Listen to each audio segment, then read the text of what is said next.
Avec un risque d'une deuxième vague de contamination au Covid-19 en Afrique, le Centre africain de contrôle et de prévention des maladies appelle à plus de prudence. Lors de son dernier briefing du 22 octobre 2020 dans la capitale éthiopienne Addis Abeba, l'institution de l'Union africaine a dressé le dernier bilan officiel de la pandémie en Afrique.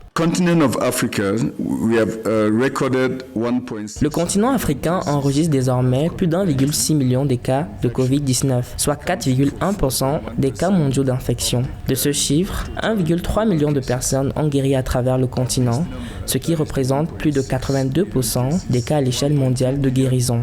Malheureusement, nous avons enregistré plus de 40 000 décès, soit un taux de létalité de 2,4% pour 3,6% des cas globaux de décès. On note cependant une augmentation de 4% des nouveaux cas confirmés sur le continent.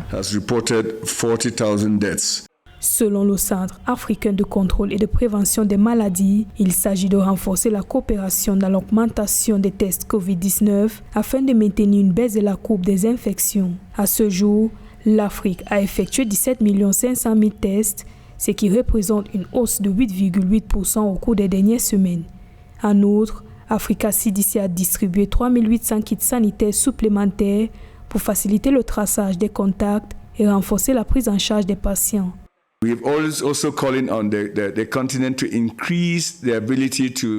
Nous invitons les gouvernements africains à augmenter les tests de COVID-19 et à intensifier la prise en charge des patients. Nous appelons ainsi à renforcer l'identification des épicentres de la maladie pour empêcher une vaste propagation. Les Africains ne doivent pas se relâcher en ce qui concerne le port du masque et le lavage des mains. Les gouvernements devront assurer la disponibilité de ces derniers et sensibiliser les populations sur leur usage.